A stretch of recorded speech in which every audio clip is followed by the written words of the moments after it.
past years, the implementation of martial law was considered controversial, although some may disagree due to the accomplishments that Marcos did. But first thing, what is martial law?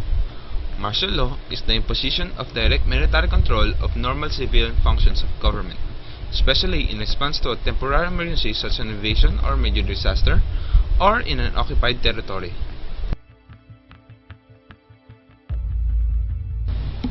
On September 21, 1972, President Ferdinand E. Marcos placed the Philippines under martial law. The declaration issued under Proclamation 1081 suspended the civil rights and imposed military authority in the country. Marcos defended the declaration, stressing the need for extra power to quell the rising wave of violence allegedly caused by communists, where in his regime all the power and authority are with him. No one can ever be against with him, or else they will be punished.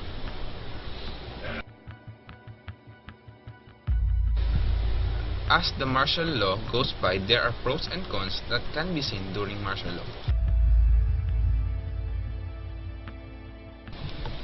The pros are, government infrastructures were finished on time. First Lady Imelda Marcos took charge. The Philippine Heart Center, Kidney Center, Folk Arts Center, and Cultural Center of the Philippines, and many more were built. The cons are, many were saying that in those first years of martial law, where discipline among Filipinos was observed, and it was the start of military impositions among civilians, curfew, torture, and many others. Also, it was said to be the death of our democracy. Ponce Enrile and the Deputy Chief of Staff, General Fidel Ramos, leading the reformists, had decided on mutiny against President Marcos.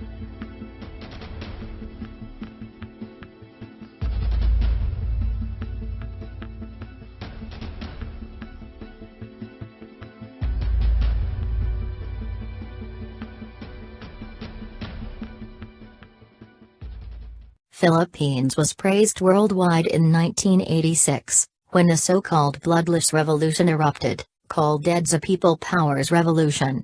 February 25, 1986 marked a significant national event that has been engraved in the hearts and minds of every Filipino.